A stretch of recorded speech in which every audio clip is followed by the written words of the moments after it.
नमस्कार दोस्तों, आज हो गई है 5 अप्रैल और जो मुख्य समाचार सामने निकल के आ रहे हैं दोस्तों, एक एक करके चलेंगे। सभी बड़ी अपडेट्स आप तक आगे इसी वीडियो के माध्यम से पहुंचाएंगे, इसलिए लगातार हमारे साथ आगे इसी वीडियो में बने रहिएगा। तो वहीं दोस्तों, पहली बड़ी खबर आप लोगों को बताते चलें।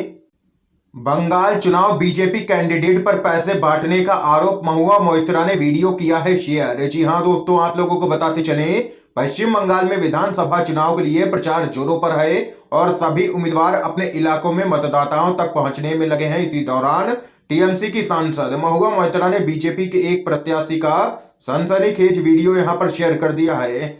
महुआ मोइत्रा ने बीजेपी के वीडियो के आधार पर बीजेपी उम्मीदवार पर मतदाताओं को पैसे बांटने का आरोप लगाया है। महुआ मोइत्रा ने बीजेपी के नेता मुकुटमणि अधिकारी पर पैसे बांटने का आरोप लगाया है।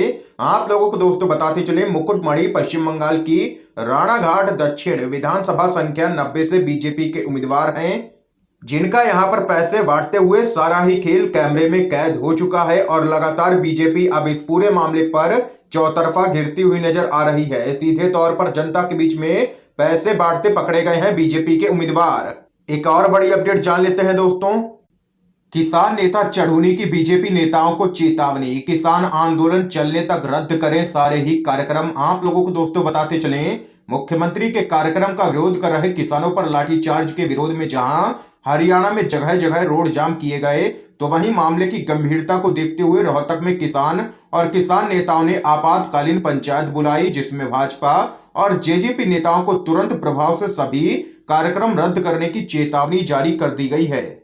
किसान नेता गुरनाम सिंह चढ़ूनी ने मुख्यमंत्री पर सीधे सीधे आरोप भी लगाए हैं कि खट्टर जानबूझकर कार्यक्रमों में शिरकत कर रहे हैं ताकि लोगों में आपसी टकराव हो और प्रदेश दंगे की आग में झोंक दिया जाए। तो वहीं किसान नेता ने आगे कहा है कि अगर भाजपा अपने कार्यक्रम नहीं रद्द करती है तो 6 अप्रैल को बैठक कर एक बड़ा फैसला लिया जाएगा। ये यहां पर दोस्तों देख सकते हैं, खुली चेतावनी जारी कर दी है किसान नेता चढ़ूनी ने और कर दिया है बड़ा ऐलान और कहा है कि किसान आंदोलन चलने तक सारे ही कार्यक्रम रद्द करें बीजेपी के नेता और जेजेपी के नेता। अगली बड़ी खबर जान लेते हैं दोस्तों। 24 जवान शहीद, पीएम से लेकर के गृह मंत्री तक चुनाव प्रचार में व्यस्त, देश की चिंता आखिर किससे है। आप लोगों को दोस्तों बताते चले, छत्तीसगढ़ से दुखद खबर सामने निकल के आई। राज्य के नक्सल प्रभावित जिले बीजापुर में हुए भीषण मुठभेड़ में कुल 24 जवानों की यहां पर शहादत की खबर सामने निकल के आई है। पूरा देश इस खबर से दुखी है, लेकिन सवाल है कि इस जघन्य कांड की जिम्मेदारी आखिर किसकी है। जब से देश में नरेंद्र मोदी की सरकार बनी है, तब से सरकार को सिर्फ चुनाव चुनाव और चुनाव की ही चिंता लगी हुई है। आज देश में एक ऐसी सरकार बनी हुई है जो साल के 365 दिन और दिन के 24 घंटे बस चुनाव की ही चिंता में व्यस्त रहती है। देश के प्रधानमंत्री हो, गृह मंत्री हो या राज्यों के मुख्यमंत्री हो, चुनाव प्रचार को ही अपना मुख्य काम समझते हैं। देश के बाकी समस्याओं की ओर ध्यान किसी का नहीं है। देश घनघोर बेरोजगारी और कमर तोड़ महंगाई से लगातार जूझ रहा है, लेकिन हमारी सरकार है कि चुनाव में ही लगातार व्यस्त है। चुनाव प्रचार ही हमारे देश के प्रधानमंत्री का प्रमुख दायित्व हो गया है। चुनाव जीतना ही एकमेव लक्ष्य निर्धारित हो गया है। जहां जीत गए वहां ठीक, जहां नहीं जीते वहां पर विधायकों को तोड़कर खरीद फरोख्त कर सरकार बनाना है। जहां विधायक नहीं खरीद पाओ वहां पर राज्यपाल का दुरुपयोग कर सरकार को अस्थिर कर दो।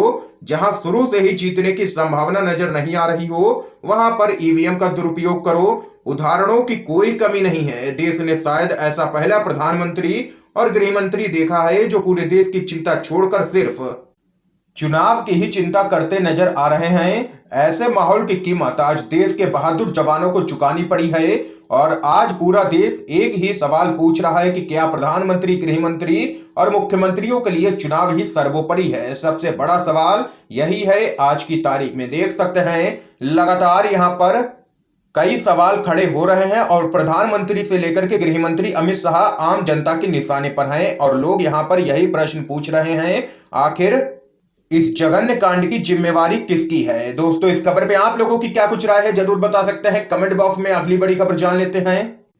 पश्चिम बंगाल, मोदी शाह पर बरसी है सीएम ममता बनर्जी, कहा इतना खराब पीएम और गृह मंत्री कभी भी नहीं देखा। आप लोगों को दोस्तों बताते चलें, पश्चिम बंगाल के हुगली में एक रैली को संबोधित करते हुए सूबे की मुख्यमंत्री ममता बनर्जी ने मोदी और गृह मंत्री अमित शाह पर जबरदस्त तरीके से निशाना साधा है। आप लोगों को बताते चले, रैली के दौरान ममता बनर्जी ने कहा है कि नरेंद्र मोदी और अमित शाह सबसे खराब प्रधानमंत्री और गृह मंत्री हैं। आप लोगों को आगे बताते चले, ममता बनर्जी ने कहा है कि भारतवर्ष में ऐसी सरकार मैंने पहले कभी भी नहीं देखी। मैं भी 7 बार सांसद रह चुकी हूं। मैंने बहुत से प्रधानमंत्री देखे हैं, बहुत सी सरकार देखी है, लेकिन इतना खराब प्रधानमंत्री और इतना खराब गृह मंत्री और इतनी खराब सरकार मैंने कभी भी नहीं देखी। जो सरकार में रह करके लोगों का कत्ल करते हैं और रोज झूठ बोलते हैं कि बंगाल में कोई परिवर्तन नहीं हुआ, इसलिए बंगाल में परिवर्तन की जरूरत है। अरे परिवर्तन नारा तो मेरा ही दिया हुआ है। सीएम ममता बनर्जी ने आगे कहा है कि मैं कहती हूं कि मैं खुद से जब तक नहीं जा रही हूं तब तक मुझे कोई भी सत्ता से नहीं हटा सकता है। ये यहां पर दो टूक कहना है सीएम ममता बनर्जी का, क्योंकि उन्होंने दावा किया है कि पश्चिम बंगाल की जनता का आशीर्वाद उनके साथ है और जनता उनके साथ है। तो वहीं एक और बड़ी खबर जान लेते हैं दोस्तों। भाजपा नेता का प्रधानमंत्री मोदी पर निशाना, बोले जब कम हुआ कोरोना तो गंध भक्तों ने किसे दिया क्रेडिट, अब कौन लेगा आखिर जिम्मेदारी। आप लोगों को दोस्तों बताते चले, भारत में कोरोना वायरस के केस तेजी से बढ़ते नजर आ रहे हैं। पिछले 24 घंटे में देश में 95,000 से भी ज्यादा नए केस सामने निकल के आए हैं। तो वहीं इसको लेकर के विपक्ष के नेता लगातार केंद्र सरकार पर निशाना साध रहे हैं। कई नेताओं का कहना है कि सरकार महामारी को लेकर के बिल्कुल भी गंभीर नहीं है। इस बीच आप लोगों को बताते चले, संक्रमण को लेकर के सरकार को घेरने वाले नेताओं में भाजपा के सांसद सुब्रमण्यम स्वामी का नाम भी जुड़ गया है। स्वामी ने एक ट्वीट के जरिए मोदी समर्थकों को अंधभक्त और गंधभक्त कह दिया है। स्वामी ने कहा है कि पिछले साल अप्रैल में जब कोरोना वायरस के केस 1 लाख रोजाना आ रहे थे और फिर नवंबर में 10,000 तक गिर गए, तब इसका अंधभक्तों और गंधभक्तों ने इसका श्रेय आखिर किसको दिया था। अब फिर कोरोना के केस एक बार 1 लाख के करीब आ चुके हैं, तो इसका श्रेय आखिर कौन लेगा। सीधा निशाना प्रधानमंत्री मोदी पर यहां पर साधा है बीजेपी के ही सांसद सुब्रमण्यम स्वामी ने। अगली बड़ी खबर जान लेते हैं। छत्तीसगढ़ नक्सली हमला, सोनिया गांधी ने जताया है शोक, कहा केंद्रीय बलों को हर किस्म की मदद देने को तैयार है राज्य सरकार। आप लोगों को दोस्तों बताते चले, कांग्रेस अध्यक्ष सोनिया गांधी ने छत्तीसगढ़ के बीजापुर में नक्सली हमले में अर्धसैनिक बलों के 22 जवानों के शहीद होने पर गहरा शोक यहां पर व्यक्त किया है। एक बयान में उन्होंने लापता जवानों के शीघ्र लौटने की कामना की है। सोनिया गांधी ने कहा है कि पूरा देश अपने जवानों की शहादत को नमन करता है। तो वहीं आप लोगों को बताते चले, बयान में सोनिया गांधी ने आगे कहा है कि नक्सलवाद से निपटने के लिए हम दृढ़ संकल्प हैं और छत्तीसगढ़ की सरकार अपनी पूरी ताकत के साथ केंद्रीय अर्धसैनिक बलों को हर किस्म की मदद देने के लिए तत्पर है। ये यहाँ पर बड़ा बयान सामने निकल के आया है सोनिया गांधी की तरफ से। तो वहीं एक और बड़ी खबर जान लेते हैं।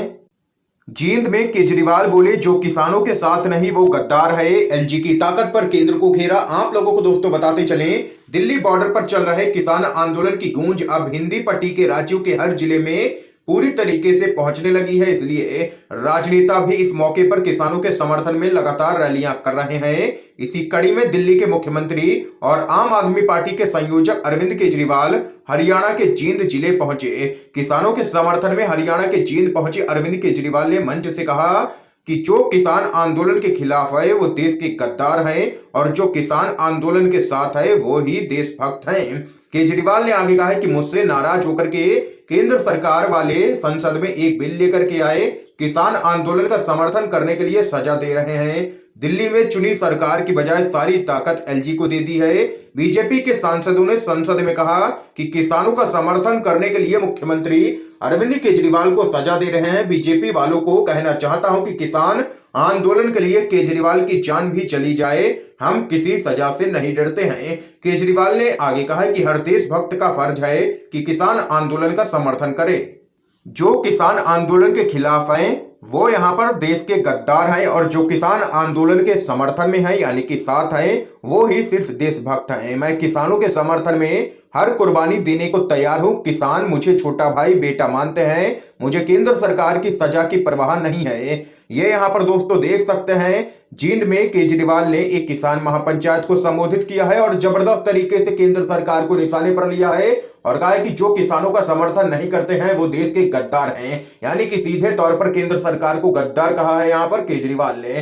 दोस्तों इस खबर पे आप लोगों की क्या कुछ राय है जरूर बता सकते हैं कमेंट बॉक्स में। अगर आप लोग भी किसानों के समर्थन में खड़े हैं तो इस वीडियो को लाइक करना बिल्कुल भी मत भूलिएगा। अगली बड़ी खबर आप लोगों को दोस्तों बताते चलें। केरल चुनावों में राहुल गांधी का बड़ा ऐलान, हर आदमी के खाते में डाले जाएंगे 6,000 रुपए महीने। आप लोगों को दोस्तों बताते चले, कांग्रेस के नेता राहुल गांधी केरल विधानसभा चुनाव में कांग्रेस के लिए वोट मांगने के लिए वायनाड पहुंचे हैं। वहां पर उन्होंने कहा कि केरल में यहां पर आज 2 चुनाव हो रहे हैं, एक केरल के भविष्य के लिए, एक केरल विधानसभा के लिए, दूसरा चुनाव ही वायनाड का भविष्य है। हमारे पास केरल के लिए एक विजन है।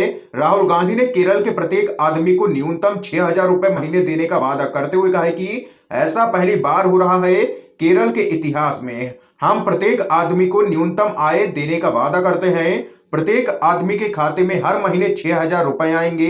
ये केरल से गरीबी खत्म करने के लिए एक बड़ा कदम है। इसके बाद लाखों लोगों की जिंदगियां पूरी तरीके से बदल जाएंगी। केरल में कोई भी आदमी ऐसा नहीं होगा जिसकी सालाना आय 72,000 रुपए से कम हो। हम सभी को न्यूनतम आय प्रदान करेंगे। ये यहाँ पर केरल विधानसभा चुनाव के बीच यहाँ पर वादा कर दिया है राहुल गांधी ने।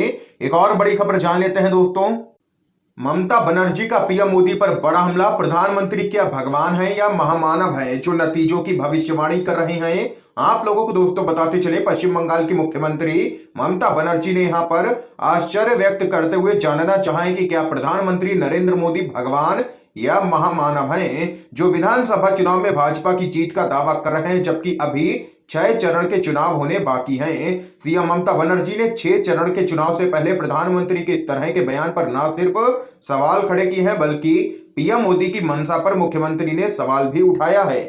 ये यहाँ पर दोस्तों देख सकते हैं, सीएम ममता बनर्जी ने घेरा है प्रधानमंत्री मोदी को। एक और बड़ी खबर आप लोगों को बताते चले, महाराष्ट्र में लॉकडाउन जैसी पाबंदियां, बंद रहेंगे होटल, रेस्टोरेंट और बार, बड़ी फिल्मों की शूटिंग भी नहीं। आप लोगों को बताते चले, कैबिनेट ने फैसला लिया है कि आवश्यक सेवाओं में लगे लोगों को ही रात में निकलने की अनुमति रहेगी, तो वहीं होटल और रेस्टोरेंट में बैठकर खाना प्रतिबंधित रहेगा। हालांकि पैकिंग सुविधा यहां पर चालू रहेगी। देख सकते हैं दोस्तों, महाराष्ट्र में नहीं लगेगा लॉकडाउन फिलहाल अभी के लिए, लेकिन रहेंगी कड़ी पाबंदी महाराष्ट्र के अंदर। दोस्तों आज की तमाम बेहद बड़ी खबरें सामने निकल के आई हैं जो हमने आप लोगों तक पहुंचाई हैं UNVDB के माध्यम से। वीडियो पसंद आए हो तो लाइक कीजिए, ज्यादा से ज्यादा शेयर कीजिएगा ताकि आप सभी के दोस्त भी इन खबरों को जान सकें। आप सभी का बहुत बहुत धन्यवाद।